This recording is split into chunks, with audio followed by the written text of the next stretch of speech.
ওই মহিলা বলতেছে, বাবা এখন তো পায়ে ধরে মা বলতেছ, আমার সন্তানটা যদি গরুর রশি সহ ওখানে দৌড়া খাইতো, 2-4টা কি কম দিতা?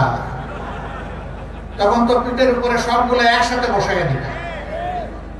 এমনকি অনেক জায়গায় তো গণপিটুনিতে জীবনও যায়। তখন যেমন তুমি কোনো কমতি করতা না, এখন পুরা হিসাব করে দিয়ে যাও এটা যারা চায়।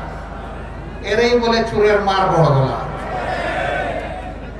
এরা বিভিন্ন প্রকল্প থেকে কন্ট্রাক্টর নিয়োগ করেছে নিজের দলের লোকদেরকে, দিয়ে বলেছে, বেটা তুমি যদি আমার দলের না হতো এটা পেতা না, যেহেতু তুমি পেয়েছো এতটুকু আমার আর এতটুকু তোমার, এরপরে যা বড় কাজ করো। প্রত্যেকটা প্রকল্পে এই কাজ করেছে। আমি আর মামু মিলে কারবার চালাইছি, এর বাইরে যায়নি। এইভাবে তারা দেশটাকে ফুকলা করেছে, ব্যাংকগুলাকে শেষ করে দিয়েছে।